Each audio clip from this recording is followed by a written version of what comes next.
videohan mo din ako habang nanonood. Hindi pwede. Yun, ako lang. Hindi pwede. Basta mag-restart ka na record bawal. Sa labas na lang. Usually kinakat talaga na yun pag reaction. Kasi once na mahuli ka dyan. Please. Hindi, di patago na lang. Tago. Magkano ba yung multa?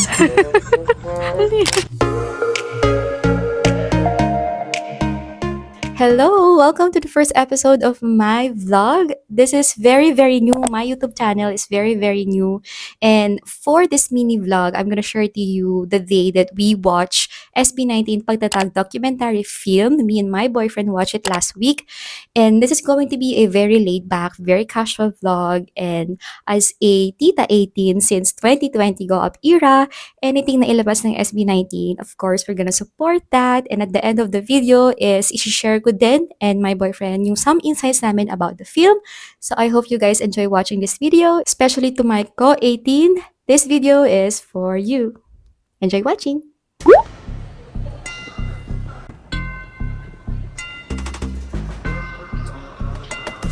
May nahanap mo, miss. May nahanap mo? Ha? May nahanap mo? Cinema? Cinema? Hindi ata dito. Ha? Ilang side?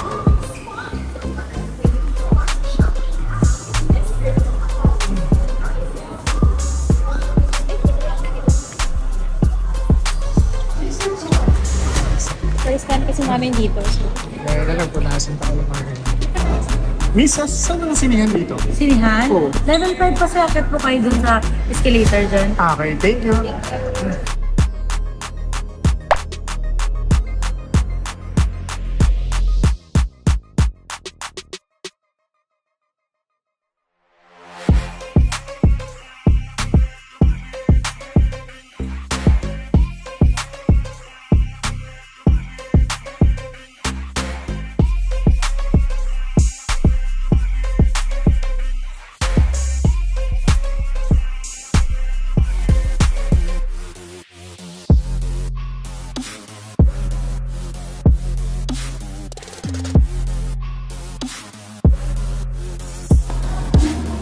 Pupunod ka daw.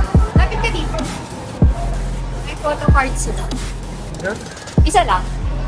Dalawa. Kaya mga kuha ko. Ito. Pakita natin. Ano yung mga kuha ko? Dito dahil. Teka, ano ko muna? Ay, nakita ko na si Pablo. Si Pablo. Pablo!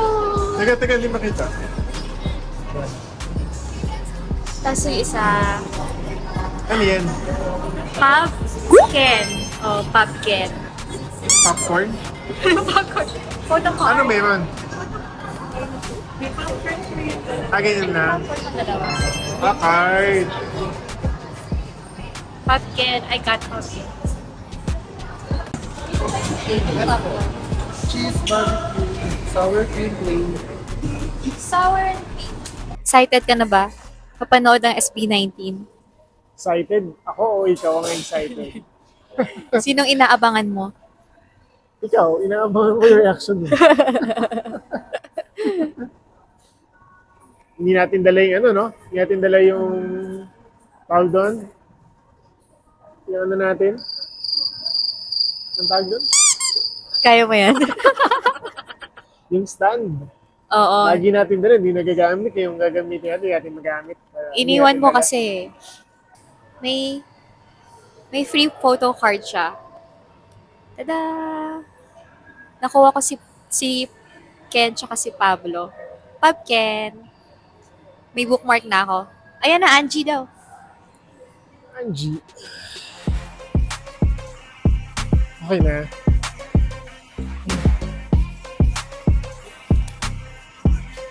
Thank you. All goods. Let's go. Ano nangyari? 10 minutes pa daw. 10 minutes ka?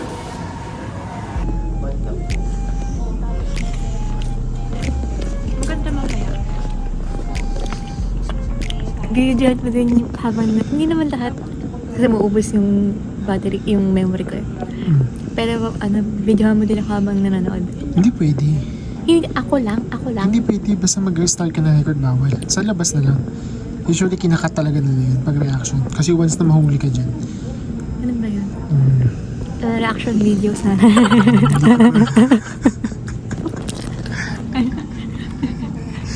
Sabi mo yan, ito yung part na susubukan ko magpa-video sa kanya kaso baka mahuli daw siya ng pulis. Hindi, di patago na lang.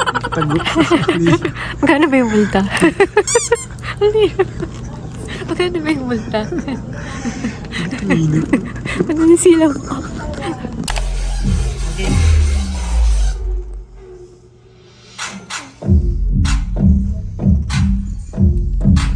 Then, nabitin ako. Kailan ba sila magkakama?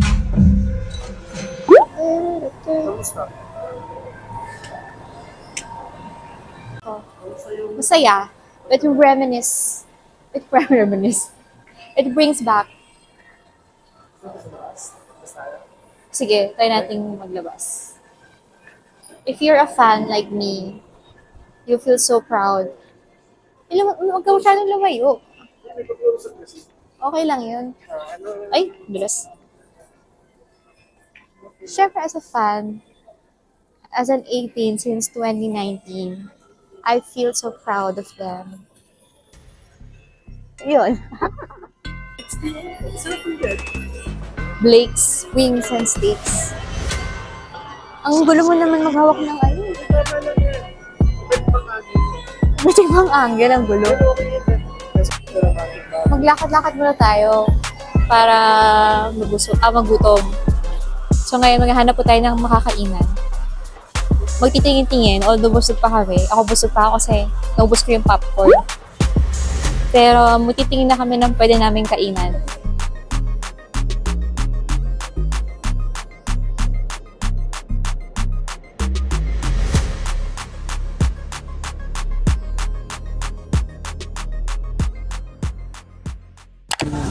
May bagay kasi ano no, pag binaligtad natin. Pogi naman. O kaya pag yun, mukhang alien. Ang ng tenga mo. Tsaka yung tenga mo. Pogi mo naman. To my darkness, I just realized it. Anong masasabi mo sa Saan? pinanood natin? Ang dami natin lakad. Pinanood natin, ang dami nating lakad. Wala ko na masasabi mo sa ano natin. Okay naman, natuwa ako sa process. Yun ang na-enjoy ko yung process. Yung paano nila kinuwento yung pinagdaanan nila. Oo. Kasi sabi ko nga, di ba last time? Kanina lang, last time nila. Parang nakikita kasi natin yung tao na pag nasa stage, nakakatuwa, napaka-successful. Pero yung deeper part na hindi natin nakikita, which is the process, na pinagdaanan nila. Pag makikita mo, nasa maliit na space na sila natutulog, parang makaidlip lang talagang dahil nga pagod. Yun yung masarap na makita kasi sa side na isang successful na person. Which is hindi siya nabibigyan ng importance. Parang pag nakakita tayo ng superstar, napakaswerte naman nito, anak siya ng Diyos, yung mga ganong di ba? Yung mga ganong thoughts. Pero hindi natin nakikita na bakit siya naging successful because of these events, happenings na nangyayari sa buhay. Imagine mo yun, di ba? Bigat nga ako. So yun ang key takeaway mo. Ha? Yun ang key takeaway. Oo. Yun ang na-enjoy ko actually. Hindi ko nga na-enjoy yung yung kwento nila. Yung story nung movie, ang na-enjoy ko, yung behind na dinocument nila. Yun ang importante ngayon. Kung bakit meron tayong social media, bakit may documentation, para nakikita mo siya years from now, yun yung mga binabalikan natin. Yun yung masarap na part. Kasi nga before, hindi mo naman nagagawa yun. Oo. So this time, ayan, makikita ng mga apu-apuhan mo, anak mo, paano ka nagsimula. Yun ang importance ng social media para sa akin. Galing, SB19. Hindi man ako fan eh. Sa totoo lang, pero natuwa ako dun sa, sa pinagdaan. Sinong bias mo? Si ako? Si Pablo. Si Pablo. Leadership. Oo, leadership. Pagpuela system. Nice. Nice.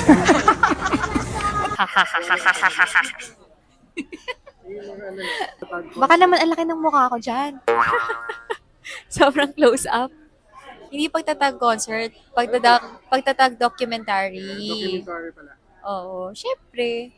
as a fan since 2019 or 2020. Basta go up era, ganon.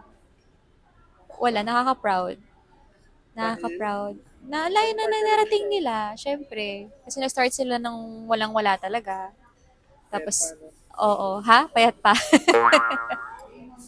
Wala pang pang derma, ganon. Hindi, nag-start talaga sila ng walang-wala sila, ganyan. As in, hindi sila galing sa malaking company. Maliit lang yung company nila, tapos alam mo yun, parang ordinary Filipino lang talaga sila. Hindi sila privileged, hindi sila galing sa mayamang pamilya. I think except Justin. Si Justin medyo may kaya. Pero the rest ng members, hindi naman. Parang from an ordinary family lang sila galing. Pero makikita mo pa rin na maganda rin mapanood nga yung mga behind the scenes. Nakita mo kung gaano sila ka very hands-on sa craft nila. Especially alam mo yun, parang nakikita kasi ng mga tao na, uy, ang galing nila mag-perform, ang galing ng SB19, pero hindi nila nakikita yung behind the scenes, kung paano yung mga small details, tsaka kung gaano sila ka-very hands-on dun sa craft nila, kung gaano sila very ka-passionate. So yung nakita lang kasi naman natin, outcome lang eh. 'Di ba? Every time nanonood tayo ng concert or ng mga performance nila, yung outcome na yung nakikita natin. Pero behind the scene, ang dami pang nangyayari. Especially din yung mga people outside na hindi natin people behind na hindi natin nakikita, like yung mga directors, um, yung mga dancers nila, ganyan, mga from the makeup artist, etc. Ang dami palang ang complicated pala niya. So yun, maganda siyang makita. Kasi ever since naman, parang pag nakilala mo yung SB19, ever since naman talaga, very down to earth sila. Alam mo yon, parang, kaya nga marami nagsasabi na, yung nga, ang bait nila, ganyan, na very humble. And makikita mo yun kung paano nila i-treat yung team nila talaga, na parang pinapahalagahan nila bawat isa. So it's a very good sign kung gaano sila ka-humble na tao. That's why, sobrang blessed talaga nila. So parang, di ba in reality, kapag gano'n na marunong kang lumingon sa pinanggalingan mo or marunong kang tumapak sa, ay, tama ba? Marunong, yung paa mo, yung paa mo, keep your feet on the ground. Ayun. Ang hirap kasi mag-Tagalog eh. Keep your feet on the ground, ika nga. And, exciting, syempre, kasi parang tatapos na yung pagtatag-ira. So, aabangan na naming mga 18 kung ano na yung next na ipapakita nila. So, inaabangan ko nga yung comeback nila. Ayun, namimiss ko na sila. Tingnan mo this year yung kanta. Siguro, sana, malay natin, mag-release sila bigla ng Kaya nga, malay mo, bigla sila mag-release ng diba? Ng new single, ganyan. Ayun. Congrats, SB19. I love you. I love you all. Forever. Hindi ka na nagsisela sa SB19, diba? Hindi na nagsiselas.